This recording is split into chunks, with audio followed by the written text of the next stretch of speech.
British cuisine, despite the fact that it is globally undervalued, still has much to offer.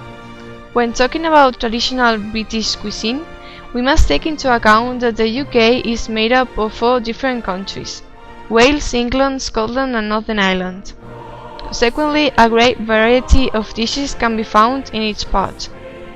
British food has traditionally been based around dishes made of beef, lamb, pork, chicken and fish. In addition, the main accompaniments have usually been potatoes and vegetables.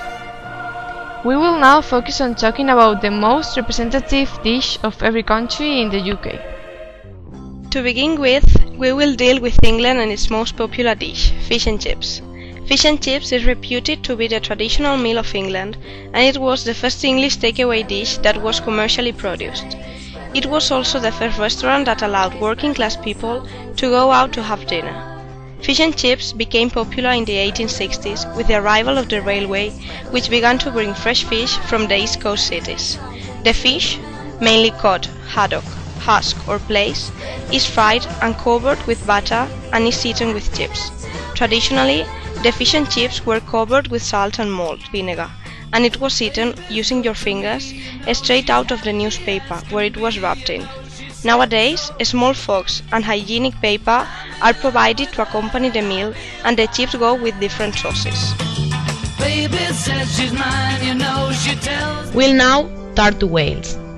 Unfortunately, Welsh cuisine is often overlooked, but there are a lot of popular ingredients like bacon, pork, leeks, fish, seafood, oats and laverbread. Laverbread is one of the most common and peculiar types of meal. It is a Welsh delicacy named after the Welsh technique of preparing a purple seaweed called porphyra. It basically consists of boiled seaweed, and it is often served rolled with fine Welsh oatmeal into little cakes and fried into crisp patties with eggs, bacon and cockles as a traditional Welsh breakfast.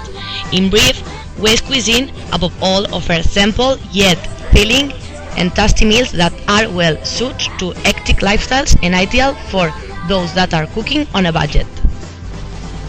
Now let's move to Scotland. Scottish cuisine is similar to English cuisine. However, there are some particular differences as it is influenced by different countries. The most traditional Scottish dish is haggis, which contains sheep's heart, liver and lungs, minced with onion, oatmeal, suet, spices and salt, which is then mixed with stock and simmered in the animal's stomach for 3 hours. Although nowadays haggis is prepared in a case rather than an actual stomach.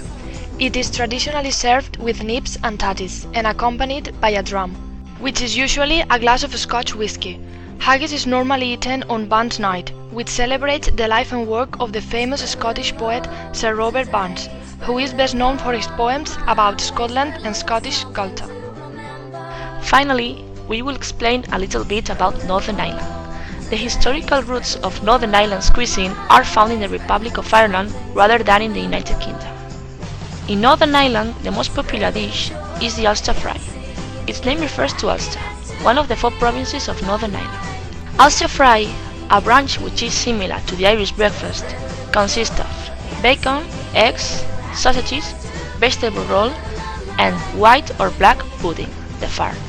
It can also have mushrooms, baked beans or pancake. All this is traditionally fried, but nowadays people start to grill the ingredients instead of frying them.